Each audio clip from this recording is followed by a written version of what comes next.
Welcome to the MadTrio podcast. This week we have the California Pariah, Jonathan Charney, James the Fat Man Stevens, hello, and Rob the Old Guy. The old guy is here, yes. And Ryan Preston may decide to show up. It depends if he just gets off whatever case he's on at the moment.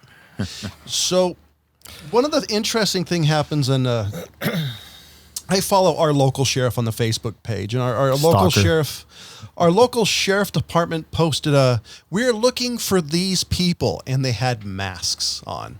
One of the photos actually showed his face, because I looked at that same thing. Which one? Is it the one with the guys that were stealing shit at the doorbell? Apparently they stole a vehicle at Lotus Park. Oh, okay. And inside the park was the person's ID and credit cards and all that. So they went on a shopping spree with the guy's credit cards. I just find it funny. And not funny that they stole stuff, but now they're like, we can't identify these people because they're wearing masks. Yeah, this is probably the best time in history for anybody doing anything nefarious, because everybody's supposed to wear a mask.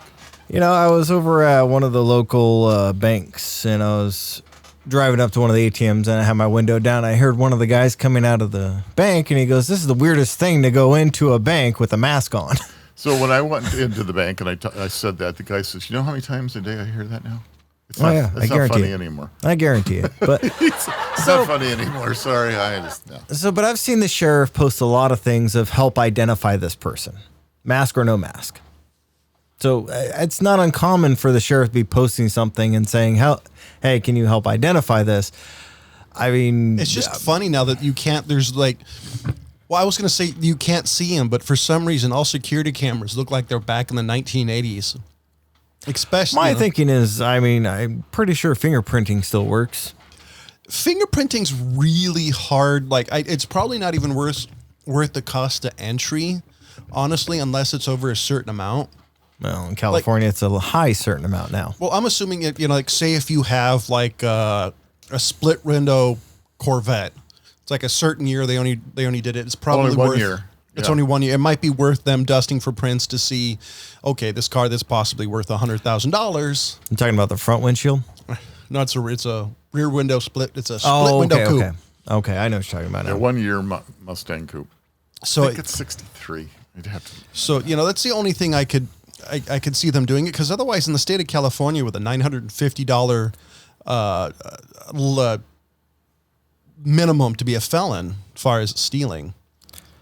Yeah. So let's talk about the major dumbass on the news recently. So I hope he's a major. Boy, that opened up the door. I almost stepped right into it. So remember we were talking about Sturgis last week? Yeah. So guess who showed up to protest? Oh, Antifa. Antifa showed up. With a bunch of bikers. And the police had to rescue one of the protesters because he decided to kick a bike as it was going by. Whoa. Yeah. That's not going to work out. So this happened on Sunday. Oh, my God. Guess what happened on Saturday? I don't know. The Hells Angels and the Mongols got into it, and one of them got killed. Oh, no. So wait. They got in a fight together, or they got in a fight with Antifa? No, they got in a fight together. Okay. They're always going to fight each other. But it's not so, yeah. Obviously, they're riled up. And you decide to kick a bike in the middle of Sturgis. Nobody said Antifa was really good at picking. And if you look, the guy is in the middle of the street, surrounded by bikers. Well, there's. I mean, Jesus. That may not have been the best place, you think, to go ahead. Let's go protest there at Sturgis. When I heard that was going to happen, when Antifa and the Black Lives Matters guys were going to go over there, I'm like, this is not going to go well for one group of people, and I have a feeling I know which people it's not going to go for well for. You're going to a rally for what is known for kind of being a lawless rally with a bunch of 1%er motorcycle, like real guys who are like real bad guys, if there is such a thing, versus right. It's just not like me riding my Harley. Yeah. They're a little bit more extreme. I mean, in their defense, I mean, there. It wasn't the normal size Sturgis event. I mean, it was only like half of that, so it was only a quarter of a million bikers. But this is that's all. But this has got to be worse. This is like the true diehards. Yeah, the true 1%ers that showed up. These are the guys that'll kick your ass for looking at their bike the wrong way. Yeah, I mean, the Mongols and the Hells Angels were both in, enough to where they felt comfortable fighting each other. This is, I mean, they were in that big of a density, and you decide. Well, this is they have less law enforcement there because usually what they do is they borrow. That's right. They law enforcement from other agencies around the country actually come together all over South Dakota, and matter of fact, from other states. Yeah, and they basically, a lot of them said no. And so not only do you have the hardcore of the hardcore making it to Sturgis, you have limited law enforcement and a rally that's known for being a little violent. Thankfully for this guy, there was enough law enforcement to save his ass. Because they surrounded him, pinned him down, and dragged him out of the crowd. So I want to know what the rest of the protesters did at that point. They probably shit themselves and ran. Yeah, I was going to say. Yeah. Well, see, you know what the cops were doing, right? The cops like, hey, Bob, watch this. Shh, hold on. Wait. Fuck. Okay, come on, let's go save them. Because they're like, okay, we're just gonna watch this for a while. And actually, if you watch the video, the guy that they pinned is actually pretty big. He was about half a foot taller than all the officers that were holding him down. But I'm sure once he realized the situation he was in, he probably was like, you know what, guys, I'm not going to fight you. Let's go. Let's get out of here. For once, Antifa was thankful for the local constabulary. Oh, boy. Oh, man. Yeah, I read the article on the whole Mongol and Hells Angels one, and it seemed like it was a brutal one. One of them, they didn't say if it was a Mongol or a Hells Angel, but one of them got stabbed straight in the heart. Dead right away. There was like 3 other wounded and officers wounded. They arrested one guy for actually pulling a firearm in the midst of the fight. No, it was a mess. Is there a video of the Antifa guy getting hurt? There's just the officers pinning him down and taking him out. But it's a pretty short clip. Okay. Because the guy's pretty big. When they pick him up, you'll see him like pretty tall over the officers. Well, yeah, because there's like one guy versus like 10 cops. Yeah, but even still, I would be. I wouldn't be dumb enough to go to Sturgis and try to protest bikers. I do have one question though. Why was the guy fighting the cops? Because you think, okay, you've got a bunch of bikers who are carrying guns, knives, chains, everything you could think of, who are legitimate 1%ers. Hey, they just don't like each other, and they're misunderstood, and so they just have to settle things the way they need to settle things, which is usually with violence. And that's what it is. I was expecting this. In all honesty, it's been pretty quiet because I was expecting to hear Antifa member dies today at the hands of a. I was expecting Hells Angels to really do damage, so I'm really impressed. You can kind of see the guy right there being led by the cops. He's pretty tall. He's a big guy. But I still wouldn't want to be taking on any of the Hells Angels at that size either. No, I would say one guy. Hells Angels. The rest of the Antifa people, they all split when this took place. I would have. I would have gone in the first place. You want to protest what? Yeah. No, it would have been. You want to protest where? Not so much what. No, it's where. It's wait. You want to protest where? It's location. You want to protest where and when? Yeah. Okay, go ahead. Yeah, you go to Sturgis anytime that there isn't a motorcycle rally going on for that week and maybe protest and get away with it. Exactly, but why in the hell would you protest? So apparently Ryan has a new coroner that he's in a meeting with. Oh, okay. Also, have either of you guys ever flown in a 747? I think once. Okay, so not the version I wanted. Always wanted to be in the one with the bar. Yeah, I've had an opportunity throughout the years to fly in a 747, and they're still being made, but they're going to be retired. Boo. Well, they're only because they're a 4-engine, and we don't need 4 engines anymore. 2 engines can do the same job with 4 engines, but that's another story. I just want the bar. But a recently retired Boeing 747,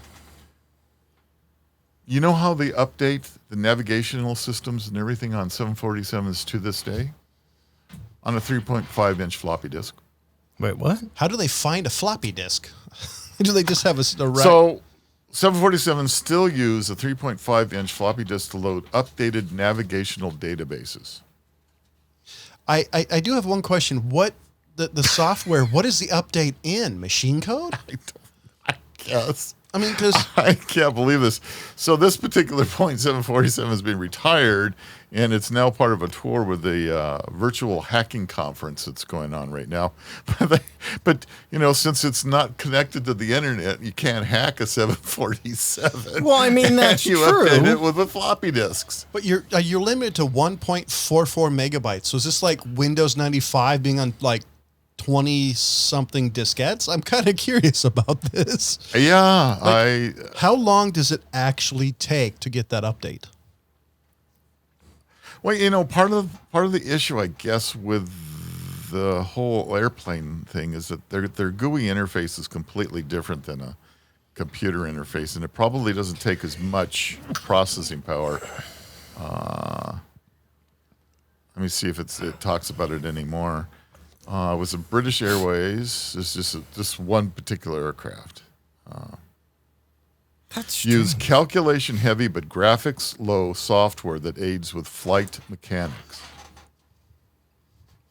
So we talking about like a Commodore 64? I mean, come on. I mean, what's the... So Pen Test Partners discovered a 3.5-inch floppy disk drive in the cockpit, which is used to load important navigational databases.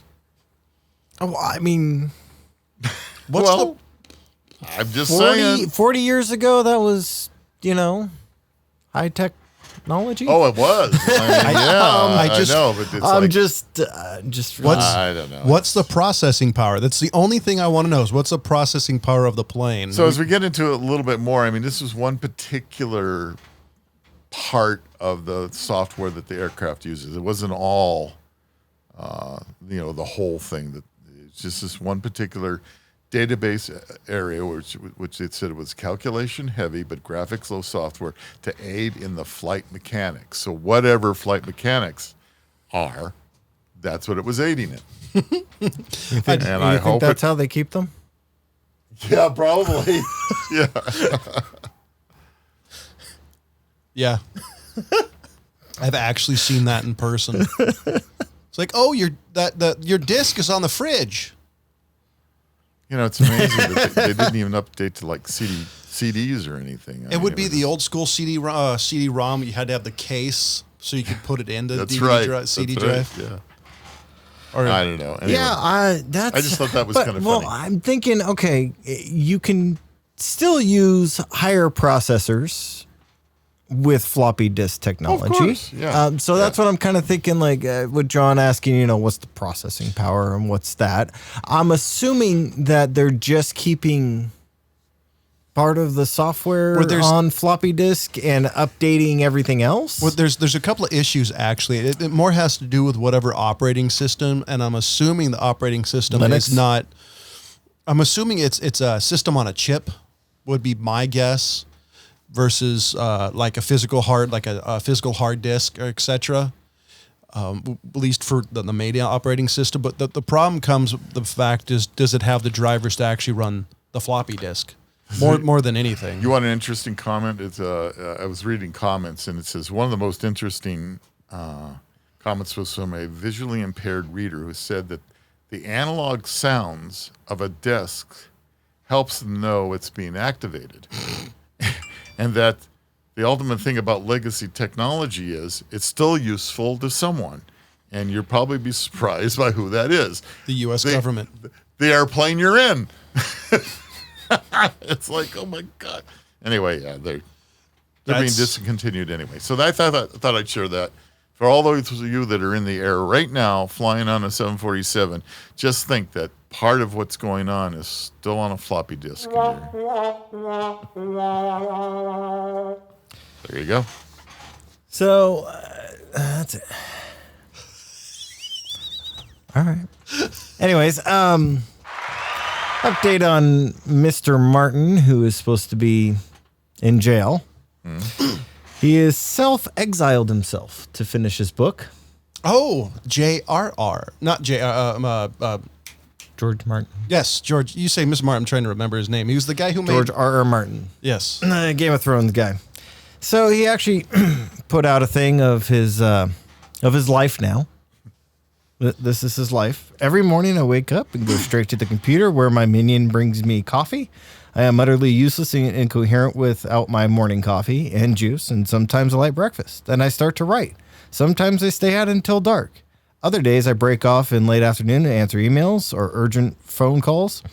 My assistant brings me food and drink from time to time. When I finally break off for the day, usually around sunset, there's dinner. Then we watch television or screen a movie. The Wi-Fi sucks up on the mountain, though, so the choices are limited. Some nights I read, I sleep. The next day I wake up and do the same. The next day, and the next day. Oh, poor baby. Does he have a bunkie? Is he by himself? Like, what is he? I mean, what he's really trying to do is hide out from all those Me Too violations. Well, it sounds like he's happy with being there. So, all right. I'm just like, this is what you were supposed to have been doing for the past 10 years. Yeah. Writing a book that, everybody knows the ending to now. Yeah. I'm like, oh, poor baby. And, I honestly don't blame him for having his party time after he sold everything to HBO. I mean, for how long he was writing the books and they took off, and the fact that he was an author beforehand, not a very successful one, honestly. Well, if it takes you 20 years to write a book. But his books finally took off. He went out and had his party time. But everybody's been asking him to finish the damn series. So he promised it. And now he's finally doing it, and he's bitching about it because he can't go out and party and have sex with women who really don't want to touch him because he's an ugly man. I would say, far as his books not being very popular during his lifetime, I think the same thing happened to Tolkien. Yeah. I don't think it was till later on in his life that it actually became popular, because I've heard anecdotes where he'd start reading his stories and his party guests would be, oh God, not one of his books again. Yeah. So that's not uncommon. It's not uncommon, but I just gotta say, so what are we in 2020? His last book. Okay, I'll give him a break. So it was 9 years ago his last book was released, and it took him 6 years to write it.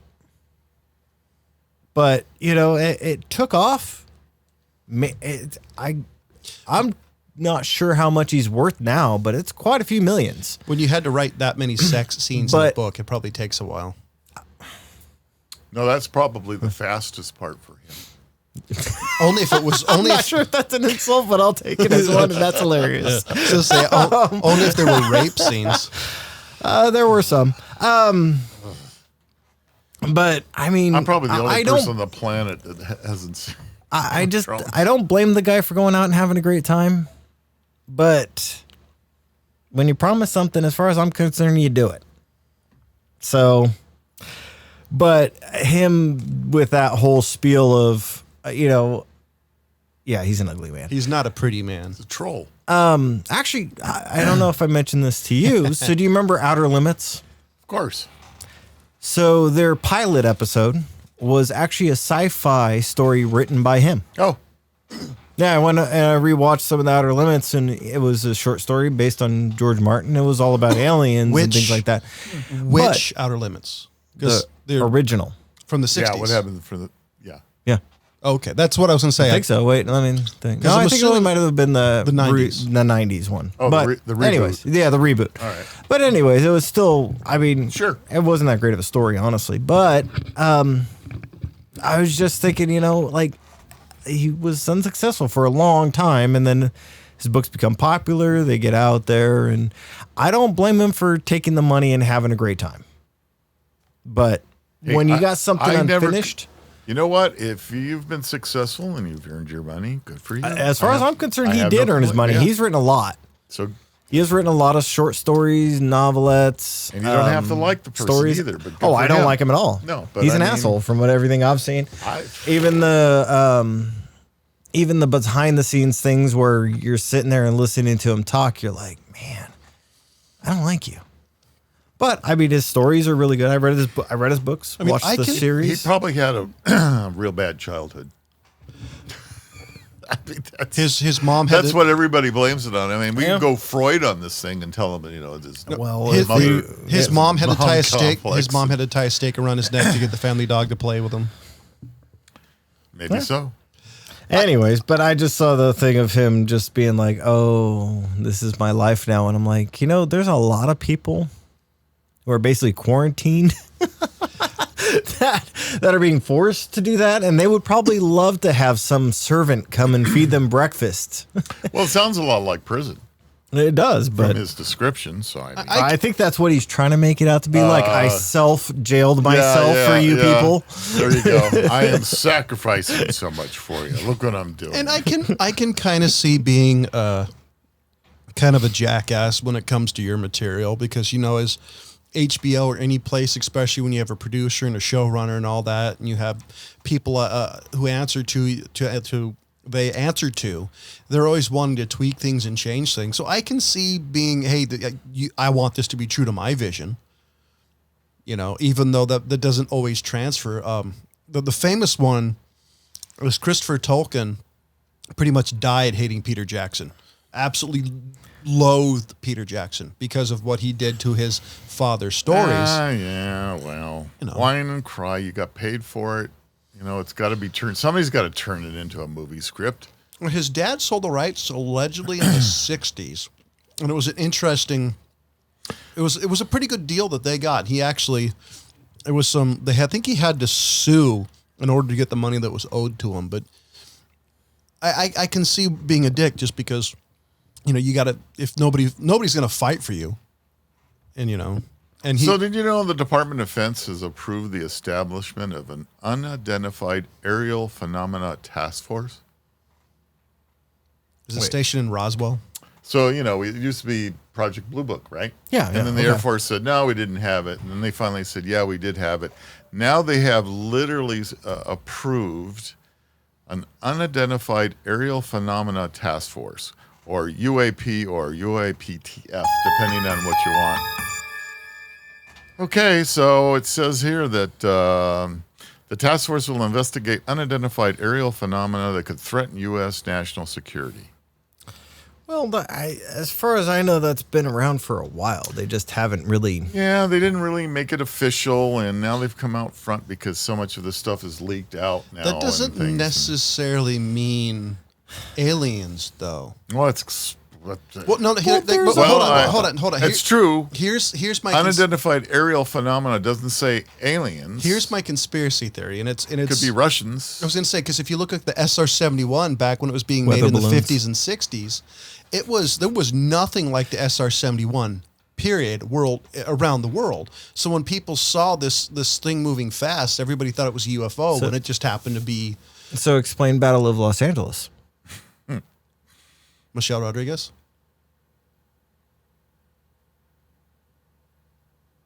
So the mission of the task force is to detect, analyze, and catalog UAPs that could potentially pose a threat to U.S. national security.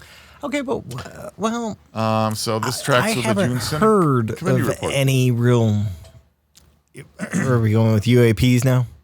I guess it can't be UFO. We got to change it to UAPs. Yeah, I haven't heard of really any UAPs recently, other than what the Arizona Lights. Well, they're talking about the most recently. There's been a number of fighter jet videos that have come out. Okay, those. Okay, there's been a whole group of them. But those aren't recent, though. Well, they're as recent as they're going to release. Okay. So because I know that a retired fighter jock, shall we say, has mentioned the fact that there's more than what we're knowing about. I guarantee there's a lot. I don't know. I've seen a lot of the videos. I've seen the homemade ones that people are like, oh, look, with their cell phone camera things, and then you see the ones where, it's the fighter jets, and you also can have interviews with the fighter pilots, American and European ones. I've heard the interviews of both. The Russian ones, I've heard all of them. There's a lot of shit we don't know about. Mm-hmm. So Could it be something from space? Yeah. Could it be something that we just don't know about? Sure. But I'm more geared to believe it's a piece of technology, and they're using this just as an excuse. So when people see strange things, you mean the Nazis coming out of Antarctica? Exactly. So Arctic? anyway, yeah, I think the idea is, I read this article more, is the fact that they're trying to make sure that it isn't Chinese or Russian technology that we don't know about. Well, the Chinese did get a lot of blueprints from our stuff, so they could reverse engineer and do other things. They're very good at doing that. Yeah. And I think I wouldn't be surprised if it's that, because they have hypersonic technology now, and there's a lot of stuff that they've had under the wraps for years that's only now starting to leak out. So I wouldn't be surprised if it's more of an excuse to keep a tighter watch on our known enemies. Yeah, I don't know. You got to call it something, because now we have the Space Force too, right? Yeah. And they have a snazzy logo that looks exactly like the Starfleet's. I think that's pretty cool myself. You got to do it. Let's do it. Let's copy them. So what branch of the service did you retire from? I was in the Space Force. That's their logo. Yeah. I mean, I highly doubt you're going to get the Commander Riker looking guys. You're going to get the guys with the high foreheads and lab coats who have, They still not allow beards. No, they've got the They'd have to look like James. the French tickler. You have a beard? No, you don't. That's my point. To be in the Space Force, clean So they shaven, look like Data? like Data. Fascinating.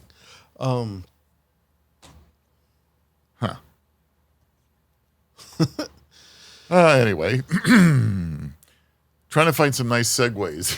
Yeah, I kind of ran out of my. I did have one, but it wasn't one I really want to get the into. The problem with today is that we've got the Democratic National Convention going on as we speak, I believe, and it's it's all them all the time, and that's been a farce since the 70s. The committees haven't really been any use in a long time. They're actually it's wondering. A good excuse for balloon manufacturers. Well, they're actually wondering if this is going to be the year that kills. If this is going to be the kills the DNC and the RNC conventions, because reality is they don't really hold any. There's no purpose to them anymore. Not like there used to be. No, I think so many things are going to change in this world, because the fact is that with COVID going on and the change on how we have to do day-to-day life, let alone what's happening with schools, conventions, sports, all of that, everything's changing. And I think there's going to be a change in the way we do things for many years going forward. I don't think we're going to go back to the old normal. I think it's going to be a new normal with changes. And Jonathan, to answer to your question on that, I think it's going to be interesting to see how effective they're going to be when you don't have crazy nut jobs waving flags and screaming every time you say, down with, put your person's name that you don't like, and I'm going to do better. So I have a kind of an example, and it is, but it isn't the same. Professional wrestling is very crowd oriented. Far as the fact that professional wrestlers read the crowd and they act on it. So there's been a hell of a lot of wrestling without the crowds, and it's awful. I got another one for you. Bull riding. Okay, so I watch PBR, and it's the same kind of thing. The bulls react to the people cheering and shouting. The riders react to the people shouting. And the whole atmosphere is completely different. So much fun to be there without people. And I think a lot of sports is finding the same thing. I think basketball is going to find that out, because it's, again, a sport that is very reactive to what the crowd's doing. NASCAR, I think, has been very successful with still running races, because who the hell cares if there's a person in the stands or not? They're going to drink either way. The drivers are honest. They say, you know what? We don't They don't see them. We don't see them. We don't hear them. So And they're so far away, depending on what track they're on, that the stands, some are circle, oval tracks, some aren't. No, I know. So there's the bandstands. NASCAR's been good. Yeah. So Football's going to be another one. I think it's going to be really effective. We're already affected by it because it people screaming and shouting. Same with basketball. I mean, with their bubbles. Well, that's what we were talking about, basketball and baseball. Baseball, I like what some teams are doing that I think is cool is you can actually pay, and I don't know how much it is, to have like a cardboard cutout behind there. And somebody paid to have the guy from Weekend at Bernie's. Yeah, I saw that. And I actually think that's kind of cool. And apparently, and soccer apparently has guys who were doing the special effects. So the audio effects, so if somebody does a goal, you got the crowd sound and the announcers going, "Go!" Yeah. So I depending on how they do it, I could see it being cool. Yeah, well, I mean, it's not going to be the same, and that's my point. I think it's going to be a new normal. I think it's becoming harder for the players more than anything. Like wrestling without the crowd as a viewer is incredibly dull, and I don't know why, honestly. But I've watched like a couple of bits and pieces of games. I have a hard time watching now because it's more political, and when I do watch sports as a non-sports fan, I don't watch it for the politics. I watch it as an escape. And the few times I've watched, like a couple innings of a baseball game, it's been fine because I'm just more in it just for the relaxation and watching versus the fan environment. Right. And I don't think baseball is as fan driven as basketball is, football is, to be honest. I mean, I like watching baseball. So the question, I guess, when you're watching football on TV, how much does the fan noise come across? And the other question is, how much does it affect the players? Because I think it's more in how the players play than it is how you as a fan. I mean, I don't think watching it on television matters. It is weird, though. I have to admit, it's kind of disconcerting not seeing the fans, though. It is. So do you think that's going to play in it? No, I don't think so. I mean, as far as fans go, I don't think watching at home on TV, I'm not sure how much that's going to change, but the game itself, the dynamics of the game itself is going to change because the players are not going to be reacting as much. Because let's face it, a lot of you get a touchdown, they dance in the end zone, and they're doing that for the crowds. There's no crowds. So who are you going to do it to? So I just thought of something. So you take Jerry Rice, he gets the ball and they're on the receiving end, and they're on like their 10-yard line, and they're just really going to run it to the other end zone. How much is that crowd, just that buzz from energy from the crowd carrying him over versus him just running the ball to the other end zone? I think that's going to affect the game because they get power. When they hear the crowd going go because that's got to give them something extra. You would think it'd have to energize them. Of course, when you're a professional, whatever sport it may be, your coach is going to assume that you're going to perform at your peak if there's people there or not. But there's got to be something extra. Like I've heard, and I only know this from wrestlers, so because I've heard a lot of wrestling interviews, like even wrestlers will say there's a certain charge you get from the audience. I said it's really hard to explain, but if you've ever been in like the top 10% of wrestlers, that crowd really, like, you don't feel anything. I think you're exactly right. Let's look at, I know from musicians playing at concerts, if you have people that are into your music and they're clapping with it and they're going along with it and singing along, that energizes the musicians as well, and it's all part of it. And so you take that out of it as well, it becomes drier, I think. Yeah. Well, one of the local radio stations, excuse me, is putting out that you can go to the drive-in now and watch the newest Metallica concert at the drive-in. Okay. They're allowing 6 people to a car, which seems a little... With the COVID regulations, I'm wondering how that works out. But whatever, they're saying 6 people to a car. But to me... But it's my day. One on the hood, one on the hood, one on the trunk. Yeah. But to me, that's still, it's like, I would have no desire to go do that. Yeah. Because the band's not live. You're not participating with the band as they're playing. So that takes all the fun out of it for me. But I'm thinking, like, I didn't look up to see where the concert was recorded or anything, but I'm thinking, like, I must have sucked for Metallica as well, because like you're saying, they feed off the crowd. Like if you like, I don't like. Was it a live concert? Yeah, it's a live recording of Metallica's most recent concert. And so it was during the COVID lockdown. Yeah, it was sometime in between the COVID lockdown. So, but you know, like for me, like I don't even like listening to live recorded music because the artist will start playing with the crowd. They'll ask the crowd to join in and things like that, and that takes me out of it. I would prefer a studio version I'm with you. to listen to over a live, concert recorded version.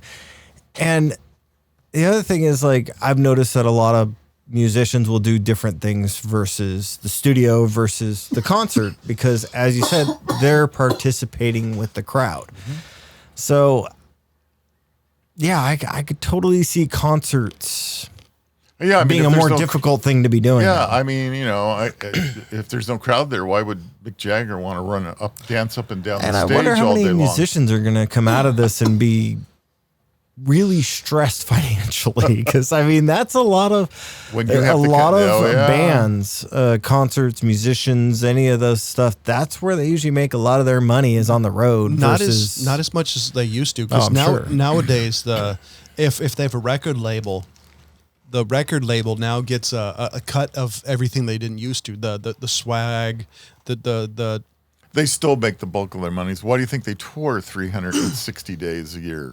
They don't make as much because, and it also depends on the big band. names do. The little guys don't. Like I guarantee Korn, Metallica, Rolling Stones. I think their cheapest ticket I still think is $100. Yeah, I think I did I looked at Guns N' Roses tickets, and I think their cheapest one last time I looked was like $75 a pop. That's not bad. I'm actually hoping. So that wasn't too bad, but that wasn't floor seats either. Yeah. I'm actually hoping that when this is over, I missed a chance to see Kiss in concert for the last time at the Golden One, and I'm hoping that they come back because that was a concert I'd love to see. Because Kiss in concert, not recently. Kiss in concert, they're one of the best bands to see live. And they were there. I'd argue with best band statement, but they're a good band to see live. You missed my best band because they're not. That's the entertainment factor. They've got a lot of stuff going for them. It's like it's the only reason people would actually go out of their way to listen to Motley Crue. They're not. Tommy Lee's He's outside. Tommy Lee's the best thing about that band. You go see that because of their theatrics. They're a very theatrical band. That's Well, because there's a difference between if you're going to see Jethro Tull, who'd be an amazing band to see live even now, versus Kiss, is it's the performance versus the music.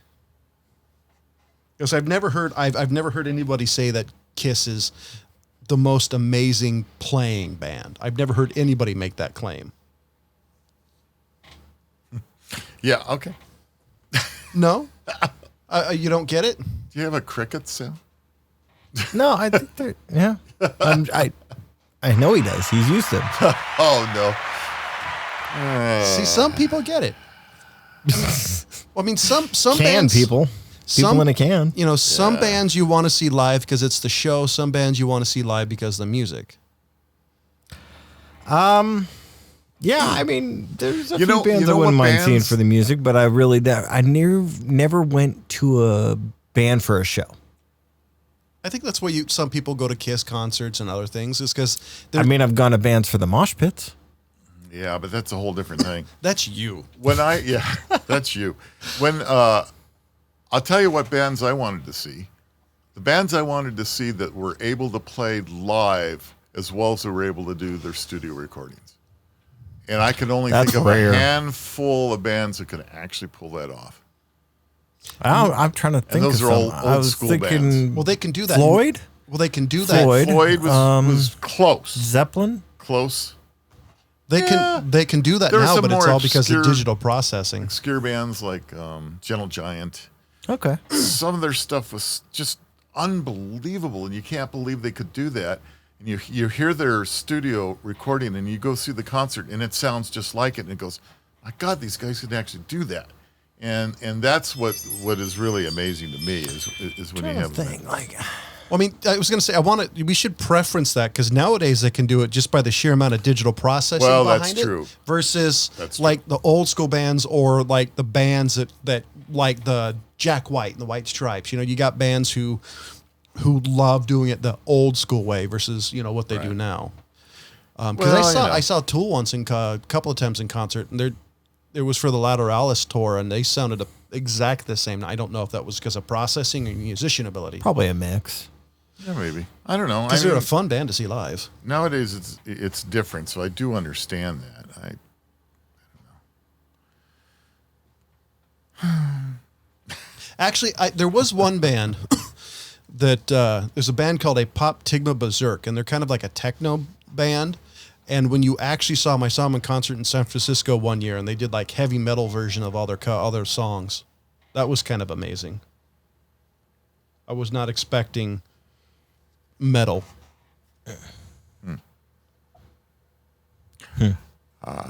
Okay. We got quiet. Well, It's been a long day. Hey, what can I say? I mean, when you're expecting one thing and you get another, it's really weird when you expect the band to be synths and kind of what A-pop does, and then you just get a completely different version of their album, which is. I thought it was cool, but it was not what I was expecting. It kind of took me out of. So Death Valley hit 130 degrees, thought to be the highest temperature on Earth in nearly a century. Thought to be or is? Well, so Death Valley may have recorded Earth's highest temperature in 90 years. Data shows it also be amongst the top 3 highest temperatures ever measured in Death Valley. Oh, shit. So at least in the last 90 years to be recording. That's definitely glad I don't live there. Oh my goodness! Can you imagine? 130 degrees. How would you? Those borax mules must be hating life. I'm just thinking like you would just die. So even with AC, your AC would die and you would die. Oh yeah. Well, what do they say? Most AC only cools you down 20 degrees. Yeah. So, Death Valley holds the record for the highest temperature ever recorded on the planet, 134 degrees in 1913, according to the Guinness World Record. So, they one time it hit 4 degrees warmer. So, Jesus. Yeah. Hey, yo. Ladies and gentlemen, we have a last-minute entry into the show. Want to present to you Ryan Preston. Ryan, who the fuck is this? Preston. So he won't get to talk a whole lot because we're about to end the show in about 20 minutes-ish. But hey, welcome to the show. So Death Valley reaches 130 degrees. Aren't you glad you don't work there? God, it's so fucking miserable down Could you here, imagine man. picking up a body in Death Valley right now? Well, he does live in a fucking desert. Apparently, Woodland Hills hit 112. Oh, shit. Yeah, and that's... You're what, that's 20 minutes away? 30 minutes from me? 30 minutes? Okay. Yeah, so... God.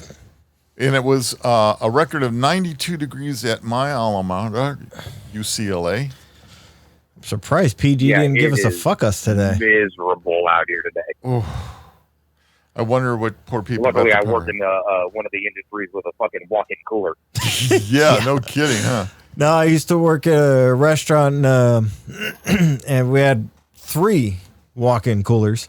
And every time summer came around, they would be looking for me, and I'd be in their fridge doing prep work. And then one day, the chef actually not do your prep in there. One day, a chef actually grabbed one of the 6-foot steel tables that had wheels, wheeled it into the fridge, and was in there with him and a couple other prep cooks in there.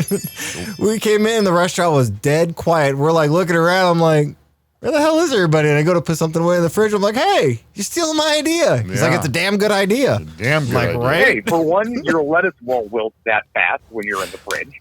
You keep everything pretty much fresh, and there you go. Yeah. So let me ask you something, Brian. Does Southern California have this rolling blackout BS that we're dealing with here in Northern California? Yeah, to a lesser extent, they can shut down giant swaths of LA County, and you would never know about it if you're just not one of those people that week, because there's so many different little substations and little sub districts and things like that you have 200, 300 to choose from. So it's a real low chance that you're in one of those groups that gets hit with the rolling blackouts. But it does happen on occasion. So we have we had on Friday, Saturday? Friday. Yeah. Friday. I think it was Friday. We had ours. We were the first county in El Dorado, first county in Northern California, probably all of California, to get hit with the rolling blackout. Yep. Yeah, I was pissed. That was I just got home from work hit with those shutdowns of the power last year during the fires, right? Yes, right. And that's what they were saying this time. Like the redheaded stepchild fucking county up there. That's because we sued PG&E. No, it's because we're rural, and generally the Democrats don't like rural people because we're more conservative on stereotypically. Well, and there's propaganda. I know you're being flippant, but realistically, it's because you're affecting less people. Well, propaganda. Realistically, we had the last governor basically state that. So let's be honest. Well, and if you go back to history and you look why we recalled Gray Davis, one of the big reasons behind recalling Gray Davis was because of these threatened blackouts, and he as governor did nothing about it, and the people weren't going to stand for it. Well, nobody seems to give a damn this time, and Newsom stood up there today and said, geesh, sorry about that, you need to cut back. So did you hear that Elon Musk's SN5 did its first takeoff without exploding? Oh yeah, it did. It did its first 150 meter hop or 150 mile hop. It's that stainless steel. Yeah, spacecraft. It looks. Which one's the SN5? It's his latest rocket. Right now, it looks like a silo that takes off. It had one engine in it. Okay, is this going to be for the big stuff they're trying to get to the moon with? I think that's what this is. Yeah. Yes. Because this is the one. It is supposed to have multiple engines. This is its first engine hop. It did 2,100 FTMS. Is that feet per meter a second? Because all the other ones, they've been having pressure issues. They exploded. This is the first one that's actually taken off. It says he's taking it to Mars. I think not the moon. Mars. Well, that's his goal. Yeah. Mars has been his goal. But there's a lot of stuff in between here and Mars. Yeah. This is really you got to do. There's stuff in between here and Mars. Can you imagine? Well, actually, realistically, there's nothing between here and Mars. But well, there's people that believe it's called the ether, but raspberries. That's been changed recently. According to people, space smells like raspberries. I thought it was barbecue. So they did a camera, and when it was landing. And it was pretty neat. There's these little feet that just kind of pop out. Like I don't remember that view from his heavy rockets, but there's little feet that pop down and there's the one engine. It's pretty amazing to watch something that size. They're not going to park the engine on the ground. Yeah, see, it's parked on the ground. The engine's parked on the ground. Yeah, I've got a buddy of mine recently started working for SpaceX. Doing janitor security at one of the places. And, can he taste people? I keep telling him like, hey man, once you get like a footing in there, I need you to invite me to one of these launches. So I'm holding out hope, man. And that'd be cool, huh? Apparently, there's going to be a SpaceX resort. I saw something on one of the news sites that they're doing some sort of resort now. What I don't remember in the article, and I don't remember it stating if it was for the SpaceX people or for SpaceX. People can be around SpaceX. The article didn't state that, but they're making some sort of sounds SpaceX. Like a pretty crappy ass article. Is SpaceX making Southern California launches? I thought they were only in. I thought they were only in Florida. No, they're mostly Southern California. They're based out of Hawthorne, right there near like the like anybody knows it around here, but like Boeing stuff out there. And obviously they're right here near JPL and stuff like that in Pasadena, but out near Hawthorne, near the coast, near LAX. They're right next to, what the hell is that? The Kilroy, not Kilroy. Oh, yeah. Shit, I don't remember the name of it. In any case, it's all of those things out there in Hawthorne. Oh. It's got a giant compound. SpaceX is hiring people to help build a resort at Boca. That's Florida. Boca Raton, Florida. Boca Chica launch facility. Why wouldn't you capitalize on it? So, as far as the popularity, Disneyland shut down. Of that.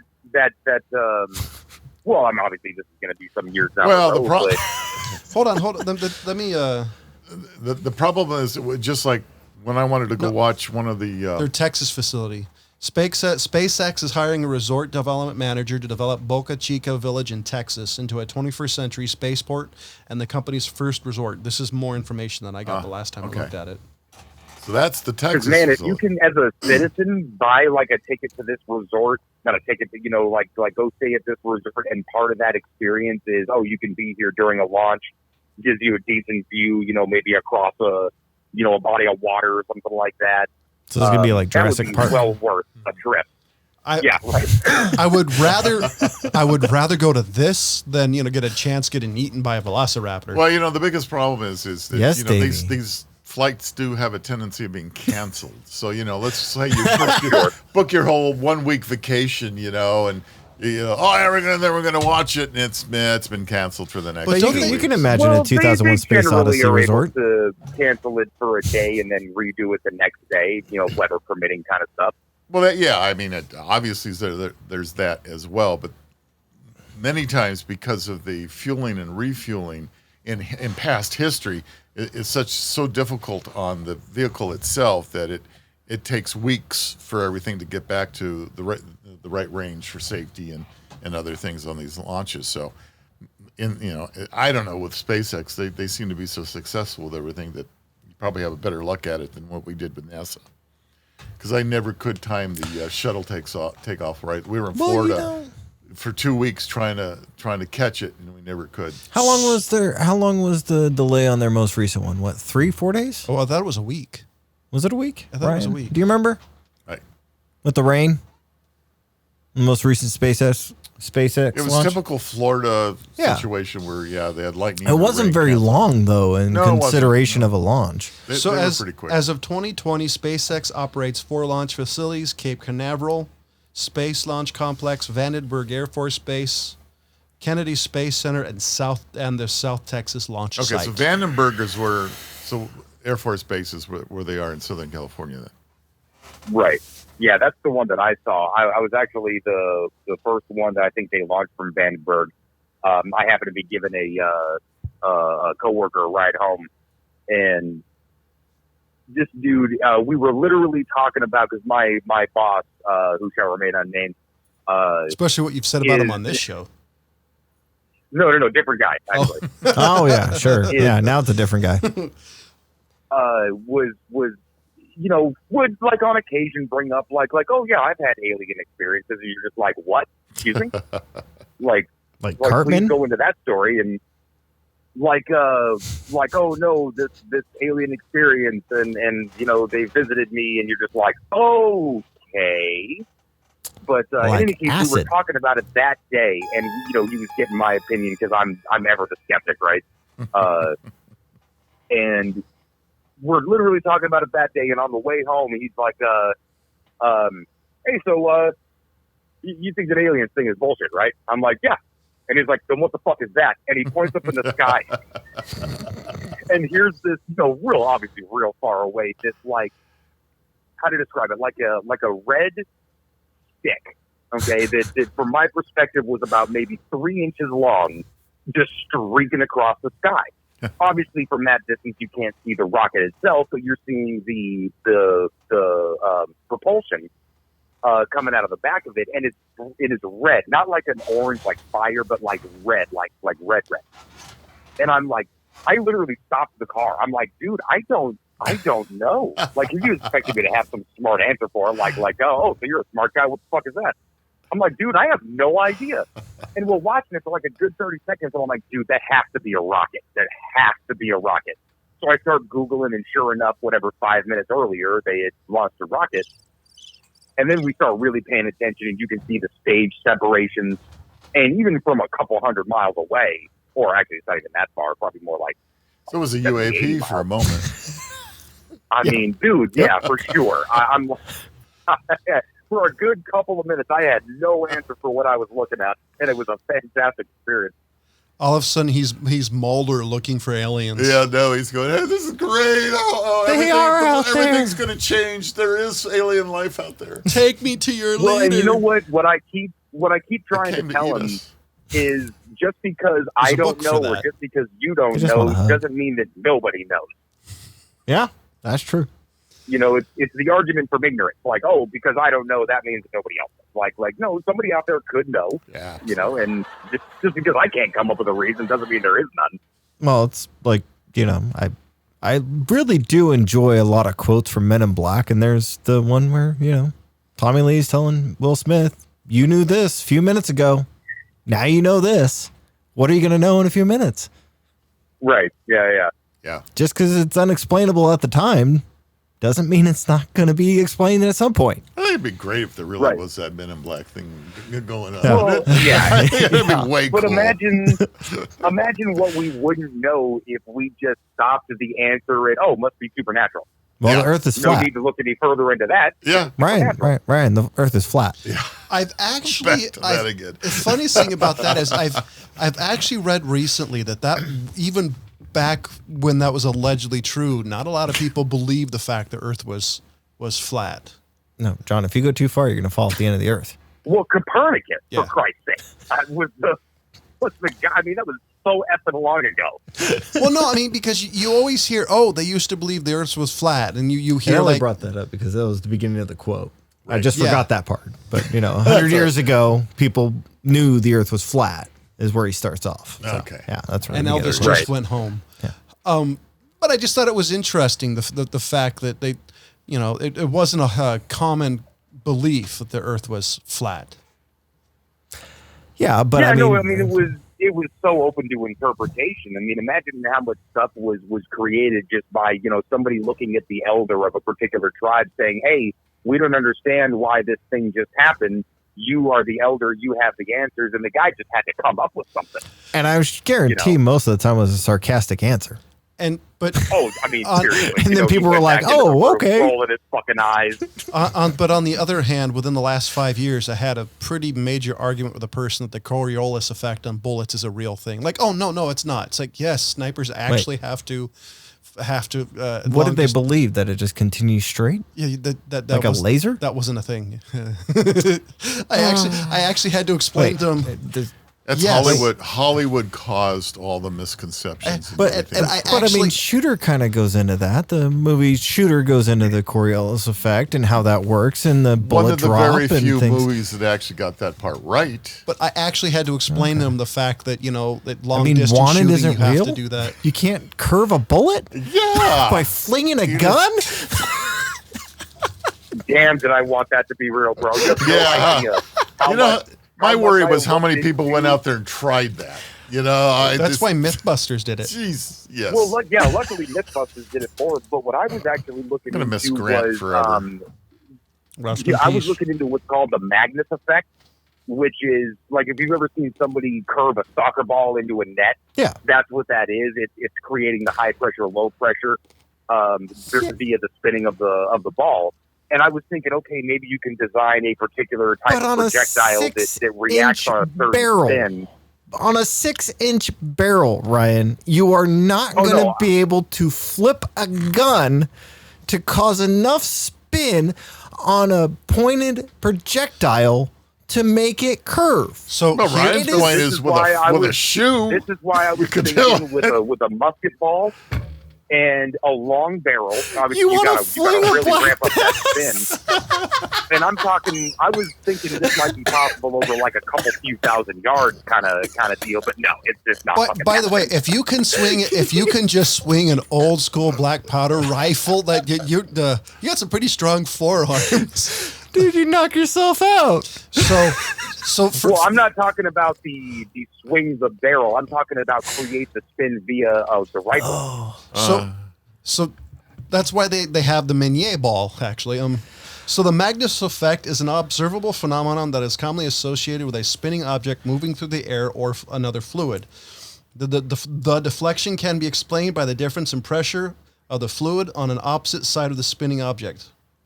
So it'd have to be not a hard lead projectile. Then I think velocity probably gets involved with this. I think there's a certain velocity has a lot to do with it. Not to mention there's so many other variables when it comes to external ballistics. you would never be able to do it consistently, even if you got I'm like still 1 to laughing 2 at the feet deviation. I bet you could do it It's with just not happening. I bet you could do it with a cannonball if you could figure out the mechanism to actually cause it. I bet you could do it with a bigger object. Well, I'm thinking. I don't know, because now you got weight that's going to get involved with it as well. And I'm thinking depends on like the type of material you use. Like I don't think it could be like an iron or lead, but maybe a lighter. styrofoam ball, little foam ball, or titanium. something. Maybe I don't know. Titanium's pretty the light. The problem with anything heavy like that is that you're dealing with the loss of that pressure when you get to like the Appalachians, the top of the dark. It's going to change, like it's not going to be affected in the same way as it was out of the barrel, you know. Yeah, okay. As far as physics go with a bullet, though, I mean, it's just not gonna do it.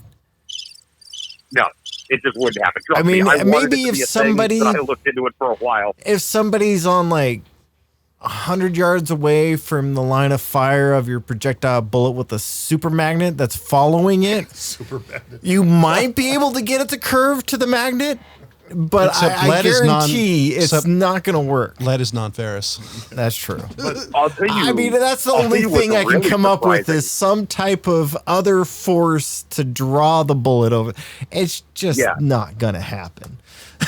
But even then, you're moving. You'd have to, like you said, be having that magnet travel with the bullet, so to speak, because you couldn't have it pass by a particular magnet or No, set it of would have to magnets and be stay affected that with- much. Well, you know, now you're getting into the mag lift effect that that they're doing. That you're trains creating with your and own, and everything. it's So, not really in nature. a whole different thing. Oh, goodness. Okay.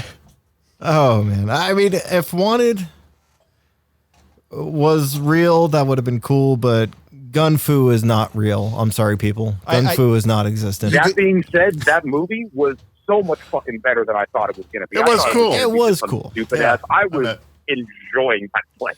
Yeah, it was fun. If you want to make a bullet curve, you're going to need one of those World War II curved barrels that you can only get a couple of shots out of.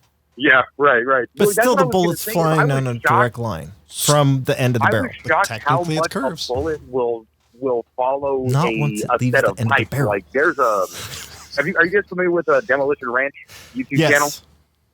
Yes. He recently did a thing where he was shooting into like pipes and curved in all kinds of different ways, and set up a balloon at the end. And first it was like this nice gentle sort of 45-degree angle, and then he went to like 90-degree angles, and then he went to S curves and hard 90-degree. I mean, these bullets, contrary to what you think they would do, will follow the path that's in front of them. Was he using jacketed Pretty easily. Was he using jacketed rounds?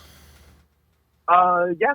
I mean, I believe well, it depends. I think he fired a couple of different rounds. I don't remember what he was using. Because I'm for not the worried gun. about the effect on the bullet. I'm thinking the effect's going to be on the stress on the barrels. That's think what I you're- was you're thinking. gonna On the get curves, it would be rubbing and. So you're going to create heat Well, and that's the thing. Is he distortion. set up particular pipes not attached to his gun.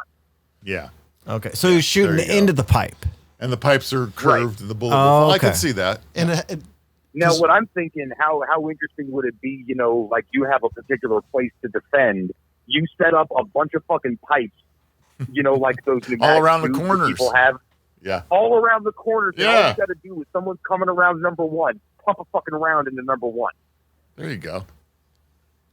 my assumption would be just if depending on the round and if it's jacketed and how fast it is and the we're type of gonna go material you're going to go shotgun. through the barrel. We're going to go shotguns. We're going to go Jesus. number 4 buck. We're going to like multiple round balls go around these things. There you go. There you You go. know? That's the move. Yes. That's the way it's going gonna to work. That's what you Why- want. Yeah, exactly. Why do that when you could just be like John Rambo in the last movie that you yourself are taking on this giant herd of mafia hitmen? Cartel. Herd. Same difference. Herd. I like that. A giant herd. That movie was actually boring up until the last 10 minutes. I love him throwing the guy. I love him throwing the guy's head out the window though. That was. But I mean, it was a pretty damn boring movie. Honestly. Talking about the last Rambo? Yeah. Yeah, it was just like, hey, Rambo fans, remember these things? I remember. With that being said, ladies and gentlemen, for the California Pride, Jonathan Charney, James the Fat Man Stevens, Ryan, who the hell is this Preston, and Rob the Old Guy, as always, thank you for listening.